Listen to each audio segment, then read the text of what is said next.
Bizarre Brain Comics.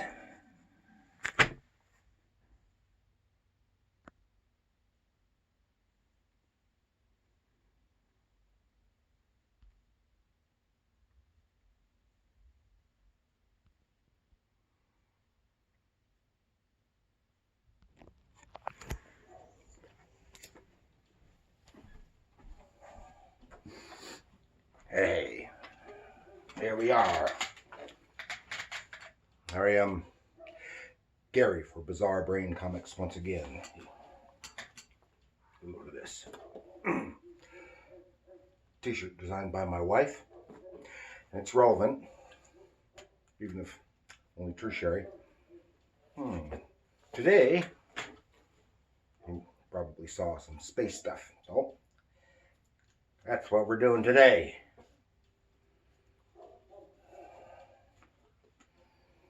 This is Space Family Robinson, Lost in Space. This is, which one is this? Is issue 22 from 1967. There you see. Nice dramatic painted cover. Now, you hear that Space Family Robinson, Lost in Space. It has nothing to do with the TV show Lost in Space. In fact, this comic series predates the Lost in Space TV show by several years.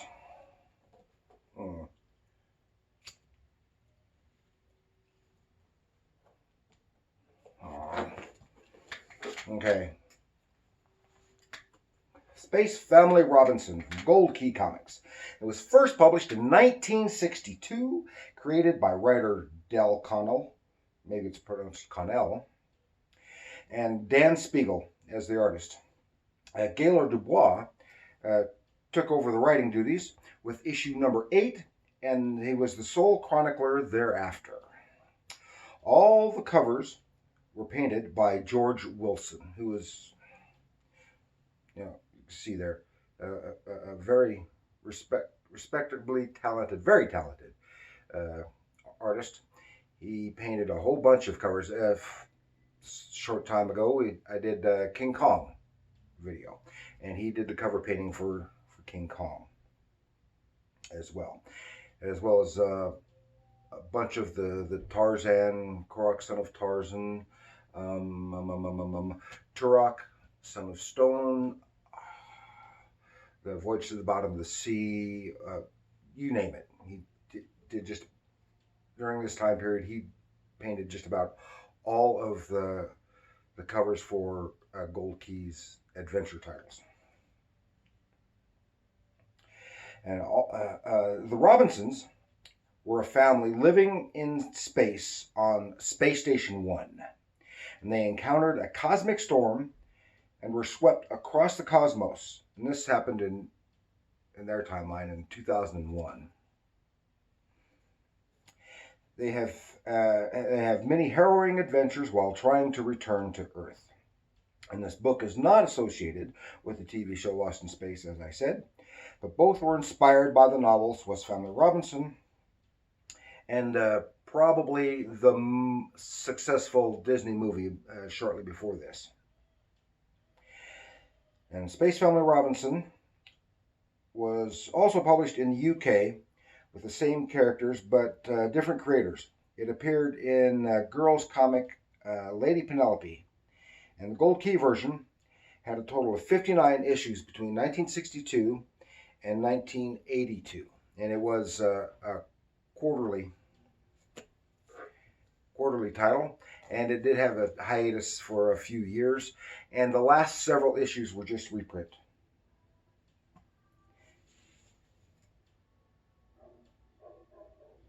And I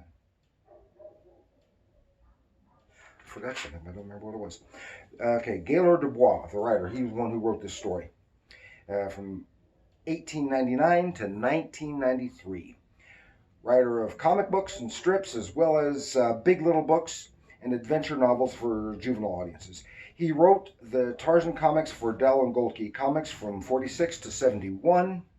He was an avid outdoorsman, and his stories often reflected that. He was big in westerns, jungle stories, and animal stories. He had ghost written the Red Rider newspaper strip, and others types he did was to include Roy Rogers, Gene Autry comics, as well as a host of other properties. These were licensed properties from other media, and he was also a creator of many features himself, including Turok, Son of Stone, Brothers of the Spear, and the Jungle Twins, as well as others. And Dan Speigle, the artist, I love his book, from 1920 to 2017. So he was up there. He was almost a century old. He's a cartoonist, best known for doing comic adaptations of movies and TV. Born in, I have to say this just because of the name. He was born in a place called Cosmopolis, Washington. If that's not a name right out of the comics, I don't know what is. And he was raised primarily in Hawaii. He did a stint in the Navy and worked on the base newspaper and on insignia for aircraft. After being discharged in 46, he went to the, I don't know how you're supposed to pronounce this, Chouinard or Chouinard Art Institute of LA on the GI Bill. At the beginning of his career, in 1949, he began drawing the Hopalong Cassidy newspaper strip until 1955. I like Hoppy. I've never read the comic strip, but I love the radio show and the TV show.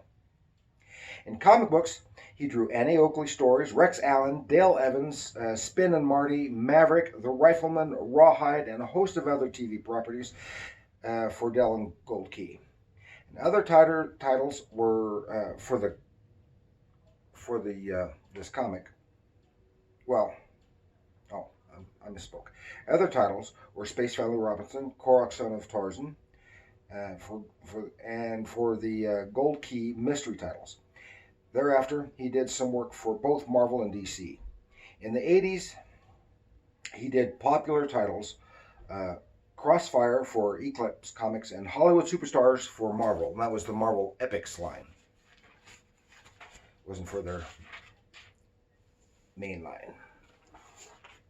Okay. Let's go have a space adventure with Space Family Robinson. Lost in Space. Okay, Space Family Robinson, Lost in Space. You can see there's one we're talking about. Here's a couple of others. This was earlier. The title was just Space Family Robinson. And here's and all these beautiful covers painted by George Wilson. A great job on that. Now, the thing about the title is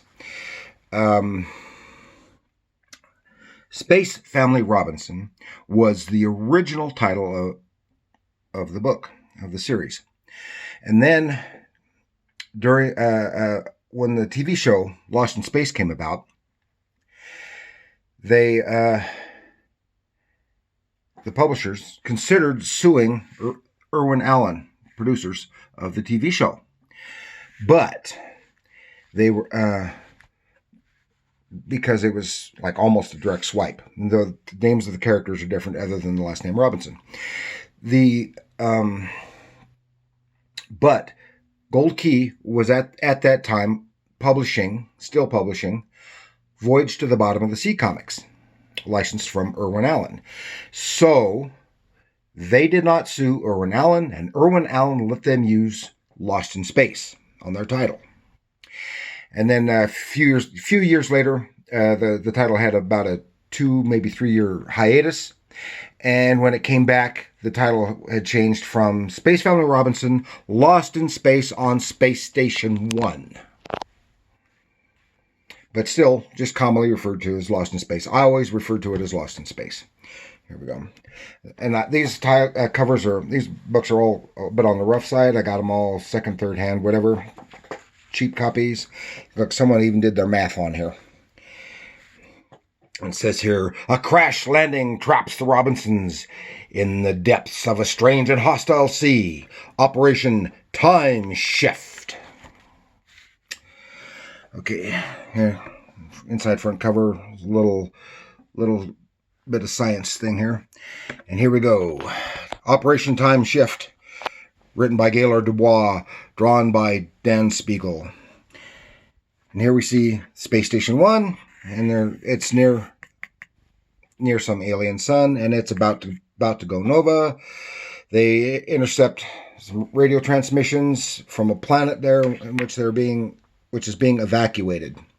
Masters of all remaining spaceships, attention! Embark personnel and leave on preset courses after reporting our sun is only 6 hours from detonation. So they realize they're in the deep darks. You can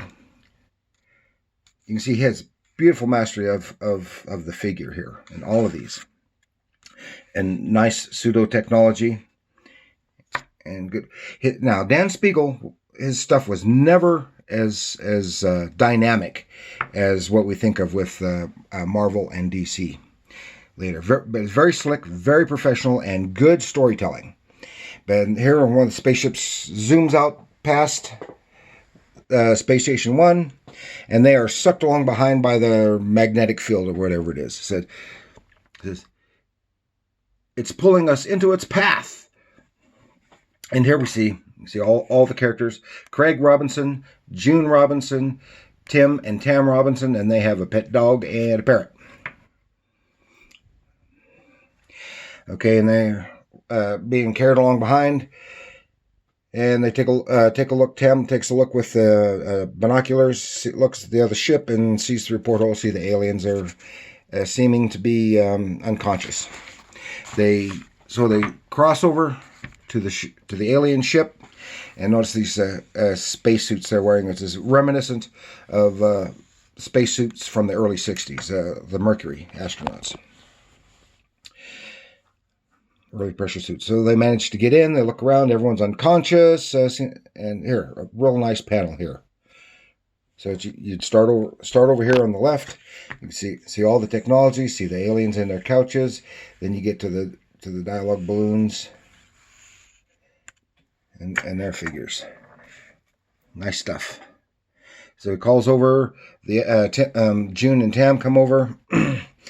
they put on their sunglasses, and then the sun goes nova. Boom. Big boom. But they're in that ship behind the space station, and they are protected from radiation and stuff. Then they look around the ship. Again, real nice panel here showing the command center of the alien ship, trying to figure out what's what. They see the advanced alien space charts. Now, then they come over here. Now here, excuse me. Yeah, I suspect Russ Manning did some work. I'll talk about him another time, but he's a great artist. Did some artwork in this book. Because this looks very much like a Russ Manning face here, even though it's got Dan Speigle inking over it. It really looks like a Russ Manning face. So they find this gizmo here, some control of some kind. They fiddle with it, and boom, the lights change, and pretty soon a couple of the aliens join them. They're speaking some kind of gibberish they don't understand, and so the Robinsons use their little buttons that they put in their ears for translators, so they can understand. The aliens have a translator also, so they can understand each other. This also looks like another Russ Manning face. And they become friends. They apprise them of the situation. They're being dragged behind them, and they're trying to get home. They say there's something. They have an instrument that some other aliens had given them sometime in the past in a previous issue, but it's broke down. They find out where Earth is from where they're at, 1,000 light years away. There's this real nice panel right here. All these beautiful figures. Okay, They zoom back over to Space Station 1, and they take a look. They're able to repair the gizmo, whatever the gizmo is. Basically like a space warp, space drive. Okay. Then they take off, and when the time comes, they use the phase shifter, I guess they call it. Space station.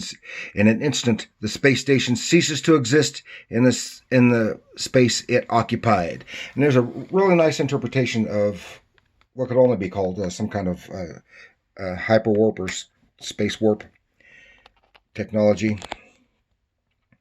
especially considering it's before all the science fiction movies that were out there to indicate it. And they go, yay, it's Earth, it's home. Yeah, after their last jump, they find that they're there. Here they are in orbit around the planet, and they start coming in to land, and the gizmo goes on the fritz again. Bzz, bzz. Shorts out. They're like out of control, and they're crashing into an ocean. Kersplunk. And they go down and are trapped under a ledge. So they're having some minor leaks from that impact, and they hurry. They get on diving gear and zoom out to check things out. Now, I have no idea why they, having been on a space station that was supposed to be orbiting in our own solar system around Earth, would have diving gear, but they do, including fins. They're zipping around, and they get some bladders, inflate them to try to move the space station, and in the process, Mom, that swordfish, they're after Dad and Tim. Craig, Tim, danger behind you. And then they're zipping around. Nice little fishies. And this is very, very dramatic, nicely drawn. Not as dynamic as you might have seen from this. Very slick, very professional, and nice storytelling. This whole thing is, he's like a master of storytelling, visual storytelling. So Tam, she's a quick thinking girl, and she flicks on a switch, turns on the force field around the space station, and it does something to the fish, and they take off, which saves Craig and Tim. They're able to get the station out from underneath the ledge and back out of the water and into the air. Here they are over countryside, just gliding along when they're, I guess they call it magnetic drive, whatever the hell that is. Nobody knows. Nice pseudo technology. It looks very reasonable for the time. This is kind of a nice little panel here. Over a forest, over the mountains. But they're losing power, and they have to make a quick landing. They land here. Oh, isn't it swell, Mom? There's something about the air makes me feel light. We must have landed on a high plateau, Tim. Look, that can't be the moon. That fast. More like a flying saucer. Because it's at night. Then there's another one. It's a planet with 2 moons. What the heck? This can't be Earth. Earth has but 1 moon. And then as they're moving and walking around, they realize how light they feel. They're on a planet that's smaller, has lighter gravity. They're supposed to be in Earth's solar system, on a planet with 2 moons. There's a familiar look to the night sky, Craig. I'm probably mistaken, but no, you're not mistaken, because Craig is a scientist. He's an astronomer, and that was supposed to be a space observatory. So he takes a look. Oh, yep. They are on Mars, but this is not like the Mars. This is Mars of untold ages before man appeared on Earth. Mars before it lost its water and most of its atmosphere. then we're still a long way from home, lost in time, if not space, and then to be continued. Bum, bum, bum. Unfortunately, I don't have part 2. Now, I originally did. I did many years ago, but in the time I've lost it. Sometime in the past, I've lost it. But I do remember that in that one they realize they're on Mars, and they take off again, and they have an adventure where they're combining Mars and ancient Earth. I don't know. I can't remember that much. But that's it. And here's some more of his nice artwork. Now, I mentioned Russ Manning. Okay, these had backup stories. Science fiction short. This is Captain Venture. I'm not going to go through too much. But I notice here the lettering, like the lettering here, and especially these panels. Dialogue balloons are. I don't usually see them with Dan Speigle. That looks like Russ Manning stuff. Even the ship itself looks a little like a Russ Manning design. So I think Russ Manning did some work. Here, another Russ Manning looking head. So I don't know how much work he might have or might not have done. Another Russ Manning looking head. So I think he did some work on this. Not the inking and not the primary drawing, because most of the other figures and such look like Dan Speigle's work. Here you go. See some of his nice work here. Some more Dan Speigle stuff here. The characters have been aged. Almost always start with a splash panel with showing the space station. He did some beautiful work. He had a wonderful career. I really loved his stuff on Quark, Son of Tarzan. He was a favorite of mine. And yeah, that's it. It's all great work. Some decent stories, decent storytelling from the writer. Dubois. I don't think I ever read any of the stuff that I know that was written by Dubois that was bad. Some not as good as others. Some are really good, but nothing that I would consider bad. And I love Dan Speigle's art. I was a fan of his way back when I was a kid. So that's all I've got for Space Family Robinson Lost in Space from Gold Key Comics. And hope you enjoyed it. Like, share with any friends that you have that like comics, especially old comics and comic history. And remember, comics are art.